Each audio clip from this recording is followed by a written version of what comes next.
안녕하세요. 오늘도 사연살롱을 찾아주셔서 감사합니다. 결혼을 앞둔 30대 중반 여성이에요. 결혼식 날짜가 다가오니 20여 년 전 세상을 떠나신 아빠가 사무치게 그리워지네요.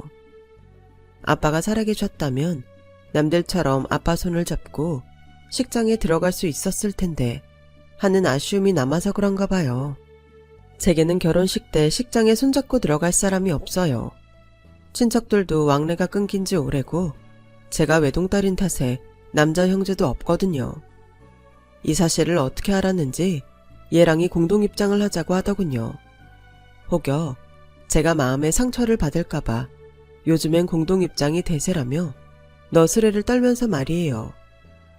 그런 얘랑의 마음이 너무 고마워서 속으로 한참을 울었습니다. 사람들마다 가슴에 맺힌 사연이 하나쯤은 있을 거예요. 저도 길지 않은 인생을 살아오면서 마음에 상처를 입었던 적이 몇 번 있었어요. 이제는 시간이 흘러서 꽤 아물기는 했지만 여전히 상처 자국은 선명히 남아있어요. 하지만 사람한테 입은 상처는 사람을 통해 치유한다고 멋진 반려자를 만나 이제는 그 흔적이 많이 옅어졌습니다. 제가 사연을 보내게 된 건 결혼식을 앞두고 만났던 악연 때문이에요. 원수는 외나무다리에서 만난다는데 저는 예비시댁에서 만났지 뭐예요. 10여 년 가까이 세월이 흘렀지만 그 친구의 얼굴을 본 순간 다 아문 줄 알았던 마음의 상처가 다시 벌어지고 말았답니다. 그럼 지금부터 제가 다시 만난 악연에 대해 들려드릴게요. 저는 중산층 가정에서 자랐어요. 중학교 1학년 때까지는요. 아빠는 가전제품 대리점을 하셨는데 매장 직원을 5명이나 둘 정도로 규모가 어느 정도는 되는 가게였어요.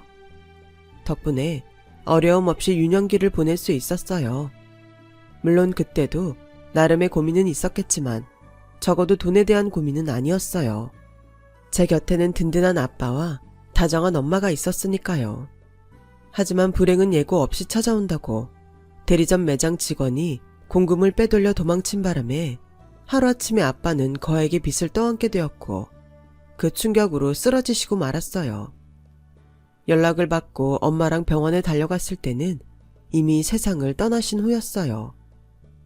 아빠의 갑작스러운 죽음에 슬퍼할 겨를도 없이 장례식장에는 대금 결제를 받으러 온 사람들로 아수라장이 되었어요. 살림만 하고 살아온 엄마는 어떻게 해결해야 할지 몰라서 큰아빠와 삼촌한테 도움을 청했지만 평소 다정하던 그분들은 싸늘한 표정으로 돌아서더라고요. 내 형제도 죽고 난 마당에 우리가 왜 책임을 떠안습니까? 집을 팔든 대리점을 팔든 재수씨가 알아서 처리하세요. 더는 이 일로 재수씨랑 연락할 일 없었으면 합니다. 앞으로 명절에도 올 거 없어요. 재수씨 반길 사람 아무도 없으니까. 형제들 중 가장 먼저 자리를 잡은 저희 아빠한테 많은 도움을 받았던 큰아빠는 매정하게 연을 끊자고 했고 그 모습에 충격을 받은 엄마는 그제야 독하게 마음을 먹게 되었어요. 형제도 돈 앞에서 남이 된다는 걸 뼈저리게 느꼈던 거죠. 그날로 엄마는 대리점과 집을 팔고 채권자들을 만나 협상을 했어요.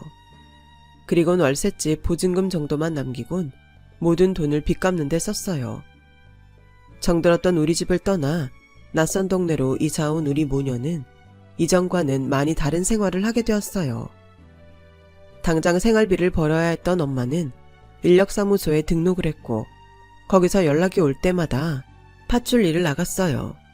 식당 설거지를 하는 날도 있고 도시락 만드는 공장에 나가는 날도 있고 때로는 가정집에 팥줄 일을 나가는 날도 있었어요. 그렇게 하루 벌어 하루살이를 하던 어느 날 우리 동네에서 제일 큰 저택에 팥줄 일을 나가게 됐는데 엄마 음식 솜씨가 마음에 들었던 집주인이 월급제로 일을 해보지 않겠냐고 한 거예요.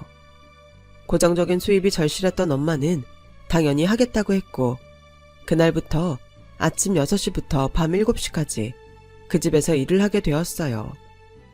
제가 중학생이던 당시에는 전면 급식이 실시되기 전이라서 도시락을 싸가지고 다녀야 했어요.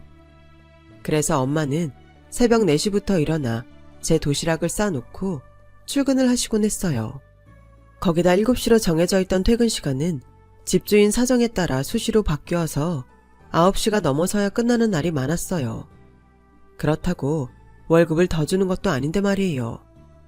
그나마 처음에는 일이 늦게 끝나서 어떡하냐며 미안한 기색이라도 보이던 집주인은 얼마 지나고부터는 당연하게 연장 근무를 시켰어요. 저희 엄마의 약점을 잡았거든요. 하루는 그 집 사모님과 차를 마시게 됐는데 이런저런 얘기를 하다가 엄마가 저희 집 사정을 털어놓은 거죠. 남편도 없이 혼자 딸을 키우기 위해선 고정 수입이 절실하다는 걸 알게 된 사모님은 이후 엄마한테 무리한 요구도 당당히 시키기 시작했어요. 이렇게 해도 엄마가 그만두겠다는 소리를 먼저 하지는 않을 거라는 걸 알았으니까요. 어떻게든 살아보려 노력하는 사람의 약점을 이용하다니 못된 사람이었죠. 그 집에는 고등학생 아들이랑 중학생 딸이 있었는데 아들은 성적도 별로고 사고만 치고 다니는 문제아였어요. 딸은 저랑 같은 중학교에 다니는 여자애인데 제가 전학을 오기 전까지 전교 1등을 도맡아하고 있었죠. 욕심도 많고 남한테 지는 걸 죽기보다 싫어하는 애였어요. 한 몇 달은 그 애도 저도 서로에 대해 알지 못했어요. 반도 달랐고 만나서 얘기를 할 일도 없었으니까요. 그런데 2학년에 올라가고 얼마 안 돼서 일이 터진 거예요. 왜 점심시간에 돌아다니면서 남의 도시락 반찬을 뺏어 먹는 애들이 있잖아요. 저희 반에도 그런 남자애가 하나 있었는데 그 애가 제 반찬을 먹더니 그러는 거예요. 이수정 거랑 반찬이 똑같네? 맛도 똑같고 너희 한 집에서 사냐? 처음엔 무시했는데 이후에도 반찬이 자주 겹치고 맛도 똑같자 다른 애들도 우리 둘의 관계를 의심하기 시작했어요. 그날 밤 저는 엄마한테 일 나가는 집에 중학생 딸이 있냐고 물었어요. 그랬더니 수정이 이름을 대는 거예요. 그 말을 듣는 순간 온몸이 땅으로 꺼져 들어가는 것 같았어요. 숨이 턱 막히고 너무 겁이 났거든요. 혹시라도 애들이 이 사실을 알게 되면 놀림을 당할 게 뻔했으니까요. 안 그래도 낮에 수정이가 똑같은 걸 묻던데 혹시 니들 같은 반이니? 뭐? 수정이가 물어봤다고? 그래서 뭐라고 했는데 내 얘기 했어? 내 이름 말했냐고. 말했지. 말하면 안 되는 거니? 당연하지. 걔 우리 반이란 말이야. 앞으로 창피해서 어떻게 학교에 다녀? 안 그래도 나 때문에 1등 뺏겼다고 날 얼마나 갈구는데. 엄마가 걔네 집 파출부라고 애들한테 소문낼 게 뻔하다고. 난 그런 줄도 모르고 괜한 소리를 했네. 진영아, 너무 걱정하지 마. 엄마가 내일 아침에 가서 애들한테 말하지 말라고 얘기할 테니까. 엄마, 그런다고 걔가 안 하겠어? 이제 다 끝났어. 나 이제 어떡해.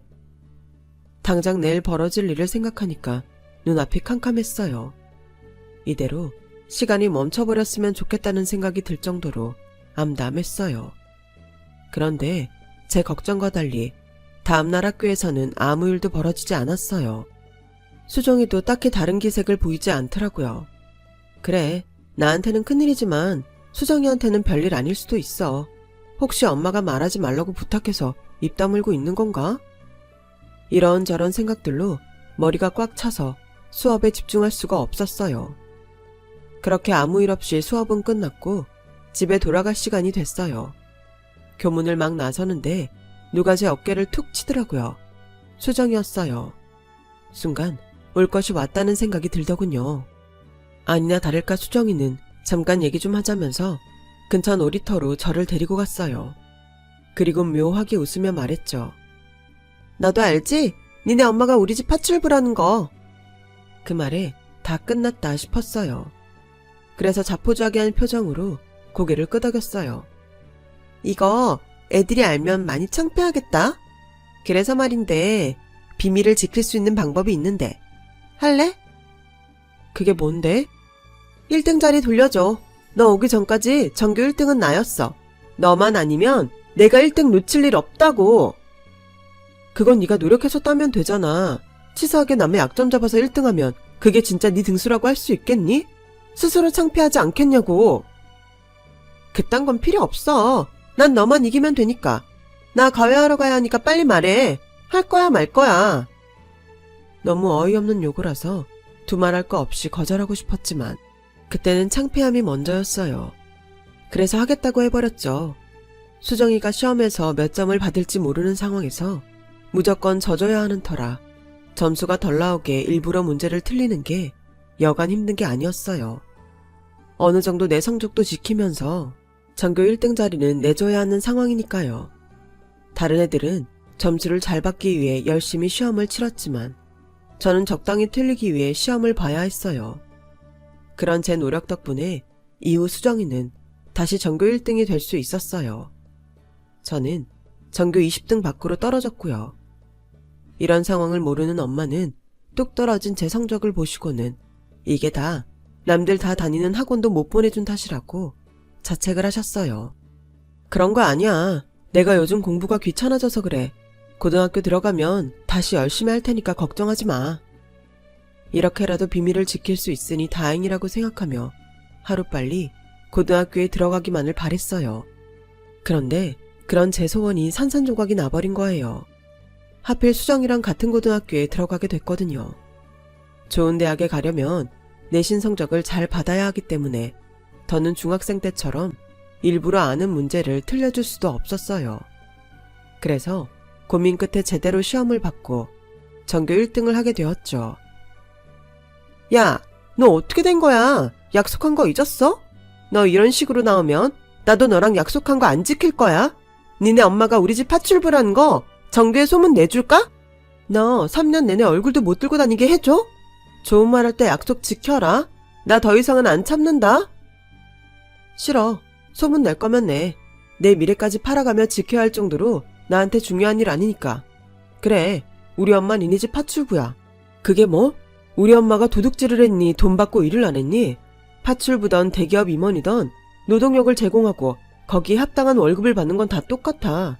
직업에 귀천은 없는 거니까. 전에는 내가 어려서 노동에 신청한 가치를 몰랐지만 지금은 아니야. 난 우리 엄마 직업 하나도 창피하지 않아. 그러니까 소문 낼 거면 내. 그리고 앞으로는 더러운 수작 부리지 말고 네 실력으로 성적 따내. 알았어? 그동안 참았던 말을 속 시원하게 내뱉고 나니까 이제야 숨 좀 편히 쉬겠더라고요.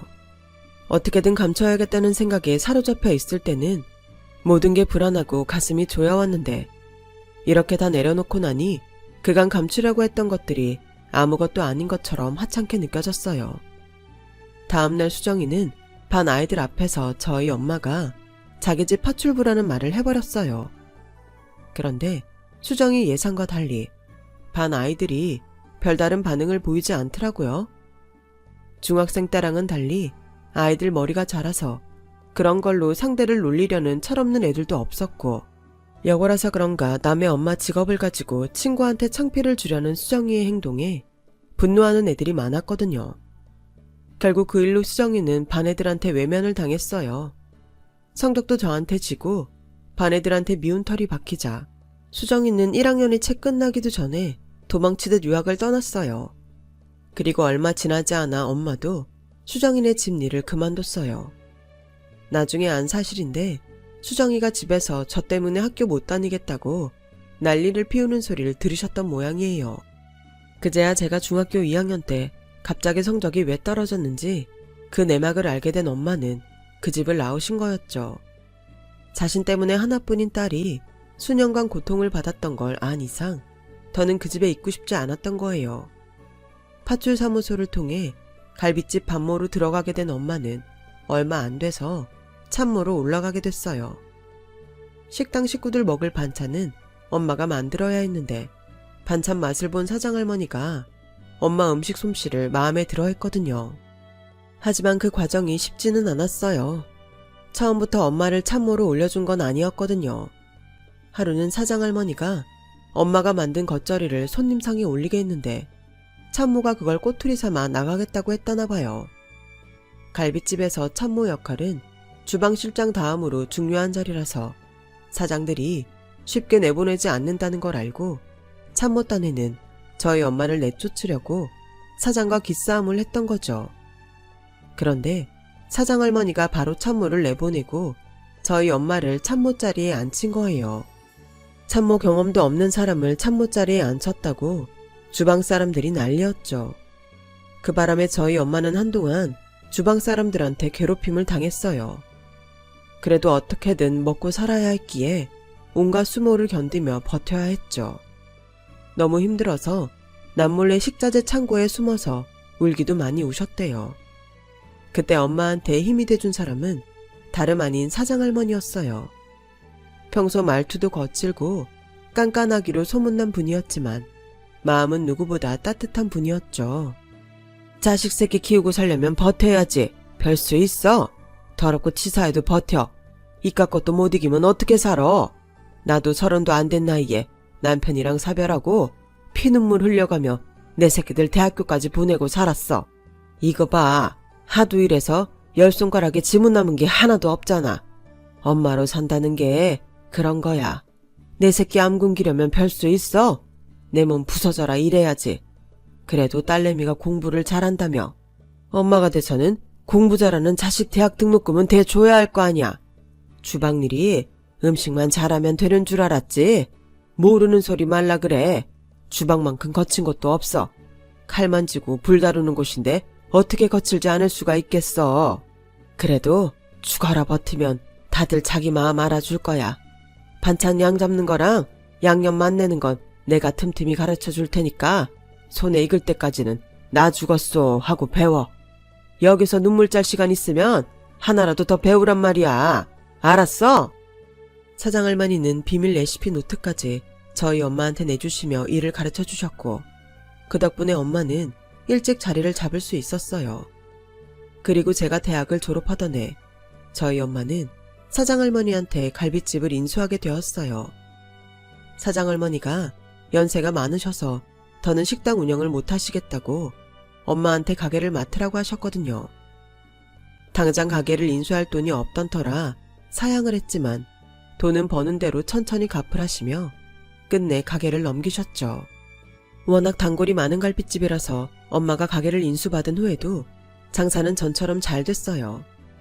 엄마는 가게를 인수한 지 3년도 안 돼서 사장할머니께 가게 인수 비용을 다 갚을 수 있었어요.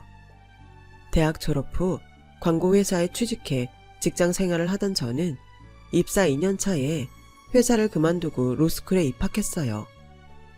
학비가 비싸서 엄두도 못 냈었는데 엄마가 갈빗집을 인수한 뒤로 형편이 많이 좋아져서 도전하게 되었죠. 다행히 명문대 출신에 학부 때 성적도 좋아서 입학이 어렵지는 않았어요. 로스쿨을 졸업 후 변호사 시험에 합격한 저는 꽤 이름 있는 로펌에 취직할 수 있었어요. 그리고 그곳에서 지금의 얘랑을 만나게 되었어요. 같은 법조인은 아니고 담당 변호사와 의뢰인으로 만나게 된 거였죠. 얘랑은 공대를 졸업하고 직장 생활을 하다가 대학 동기랑 보안 관련 프로그램 회사를 차렸는데 수년간 월급은커녕 빚까지 지며 개발한 프로그램을 동업자가 경쟁업체에 넘기려고 빼돌린 상황이었어요. 얘랑과 동업자는 서로 그 프로그램의 소유권을 주장하는 상태였죠. 이렇게 프로그램을 뺏기면 지난 수년간의 노력이 물거품이 되는 건 물론 전 재산을 투자한 회사도 그대로 넘어가게 될 상황이었어요. 막막한 상황에 놓인 얘랑의 모습을 보니 돌아가신 아빠가 떠올라 남일 같지 않더라고요. 그래서 어떻게든 유리한 판결을 받을 수 있도록 최선을 다해 변호를 진행했어요. 그러는 과정에서 서로에 대한 믿음이 생겼고 승소를 따낸 뒤엔 정식으로 사귀게 되었죠. 둘 다 일에 빠져 사느라 나이도 있는 터라 사귄 지 1년도 안 돼서 결혼 얘기가 오가기 시작했어요. 얘랑은 이남 1녀 중 장남이었지만 남동생과 여동생은 이미 결혼한 상태였죠. 처음 인사드리러 간 날 어머님께서 그러시더라고요. 우린 딴 거 안 바래요. 그냥 내 아들 총각귀신 만들지 않는 것만으로도 감사할 따름이에요. 그러니까 혼수랑 예단 걱정은 말아요. 명절이니 재산이 이런 걱정할 필요도 없어요. 우리는 제사도 없는 집이거든. 멀쩡한 회사 뛰쳐나와선 돈도 안 되는 회사 차려놓고 빌빌대는 아들놈한테 변호사 와이프라니. 우리야 땡큐베리 감사죠. 그러니 하루빨리 내 아들 데려가요.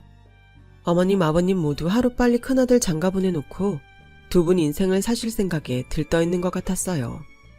얘랑이 그러는데 저희 결혼 얘기가 오가기 시작하면서 아버님은 캠핑카부터 알아보셨다고 하더라고요. 두 분 소원이 자식들 치우고 캠핑카 끌고 전국 여행을 하는 거라나요?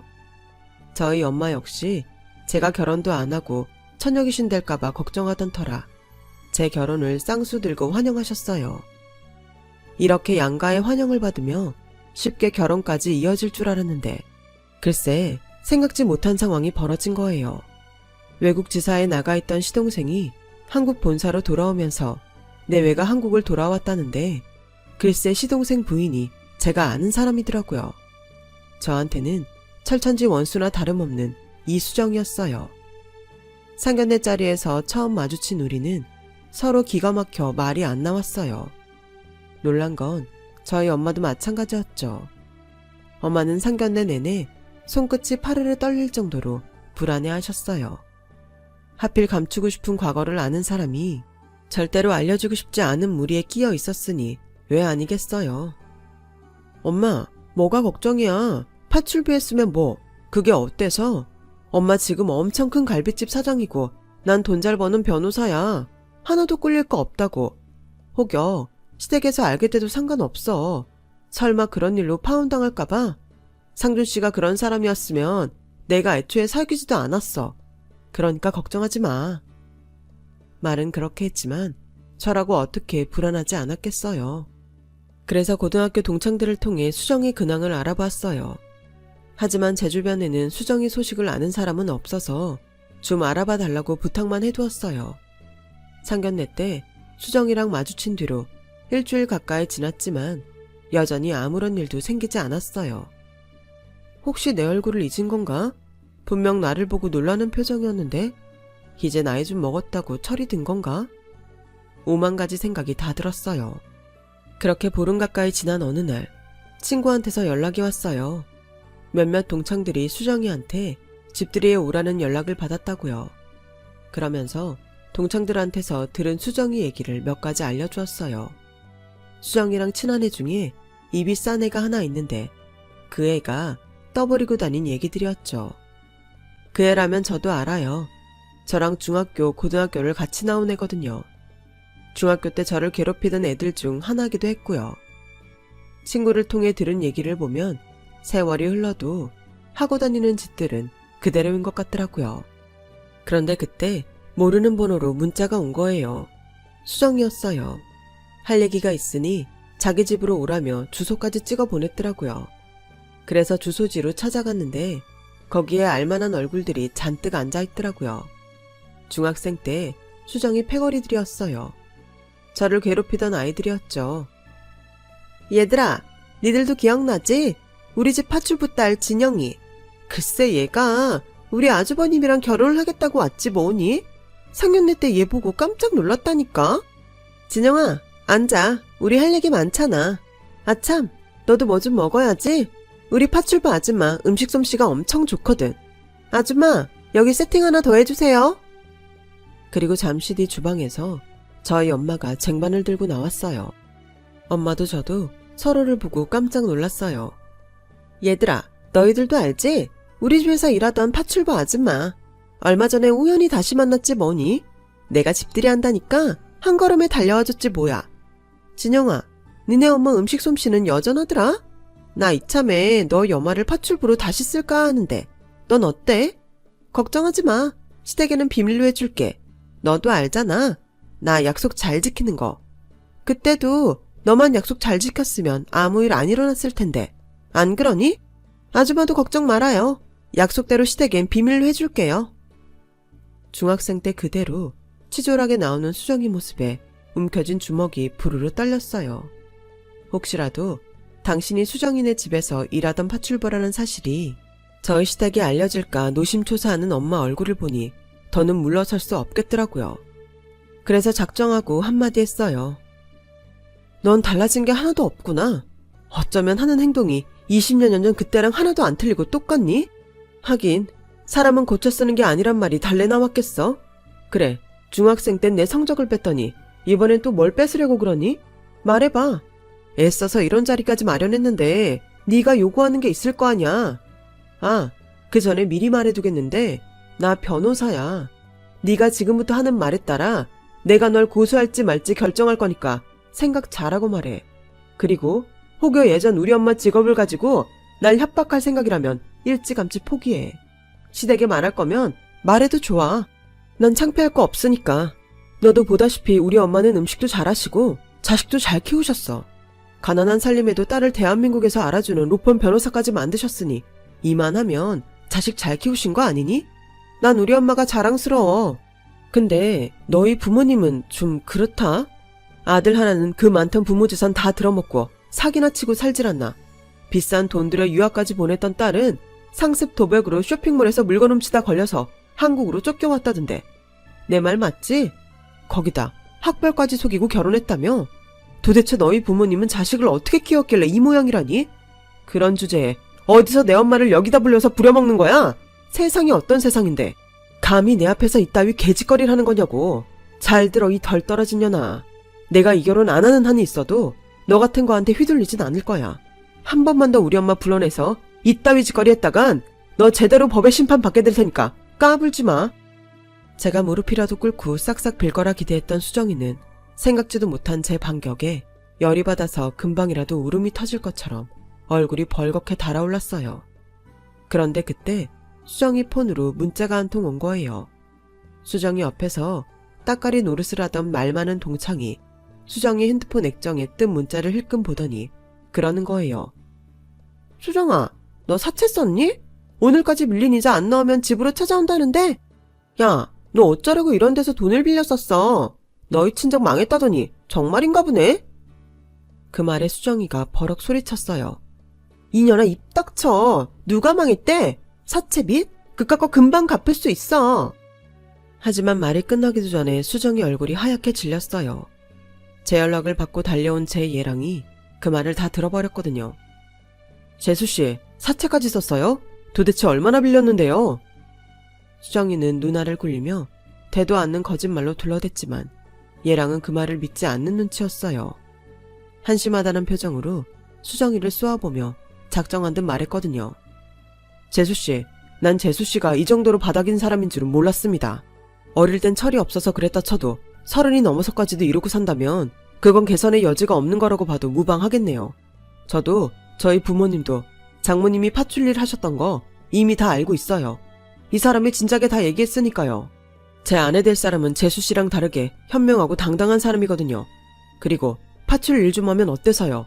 그게 창피할 일인가요? 창피하다면 평생 직업도 없이 친정 부모 등에 빨대 꼬고 살다가 이젠 남편 등골 빼먹으며 방탕하게 사는 재수씨 같은 사람이 창피해야죠. 그러니까 남의 과거 들춰서 상대한테 상처 줄 생각 말고 당신 허물이나 벗겨내세요. 한심해서 못 봐주겠어요. 장모님, 가시죠. 제가 집까지 모셔다 드릴게요. 그리고 앞으로는 이런 일에는 상대하지 마세요. 예랑은 저랑 엄마를 모시고 그 집을 나왔어요. 그날 예랑 덕분에 저희 엄마는 마음의 짐을 놓을 수 있었어요. 그리고 얼마 뒤 시동생이 이혼을 했어요. 저는 저랑 얽힌 일 때문에 그런 게 아닌가 걱정했는데 예랑 말을 들어보니 두 사람이 별거에 들어간 지 꽤 됐었다고 하더군요. 수정이가 친정이 망하고부터 돈 나올 구멍이 없자 카드 대출에 사채까지 써서 주식이며 코인에 투자를 했던 모양이었어요. 남들이 돈 좀 벌었다는 거라면 뭐든 따라서 손을 댔는데 막차 탔다가 손해만 봤던 거죠. 그렇게 생긴 빚이 2억이 넘는데도 정신 못 차리니 시동생도 더는 못 참겠다 싶었던 거죠. 얘랑 부탁을 받고 시동생 이혼 소송을 저희 로펌에서 맡기로 했어요. 제가 직접 담당을 하진 않았지만 이혼 분야에서 꽤 승률이 좋은 분을 소개해드렸으니 좋은 결과가 있을 거라고 믿어 의심치 않아요. 결국 수정이는 제 결혼식에도 참석 못한 채 저와의 인연이 끊어졌어요. 돌이켜 생각해보면 지긋지긋한 악연이었는데 수정이 말로를 보니 가엾다는 생각도 조금 듭니다. 하지만 자신이 벌인 일에 대한 책임은 분명히 져야 한다고 생각해요. 그래야 다시는 똑같은 잘못을 벌이지 않을 테니까요. 이번 일을 겪으면서 저는 얘랑 덕분에 오랜 시간 제 안에 상처로 남아있던 응어리를 풀 수 있었어요. 다른 사람한테 받은 상처는 역시 사람을 통해 치유받을 수 있다는 사실도 알게 되었고요. 저도 앞으로는 제가 받은 것처럼 상처받은 사람들의 마음까지 치유해 줄 수 있는 사람이 되어보려 합니다. 옆에 있는 좋은 인연들과 건강하시고 행복하세요. 지금까지 사연을 들어주셔서 감사합니다. 여러분, 사연 댓글에 응원과 현명한 조언 부탁드려요. 좋아요와 구독은 저에게 큰 힘이 됩니다. 오늘도 좋은 일 가득하세요.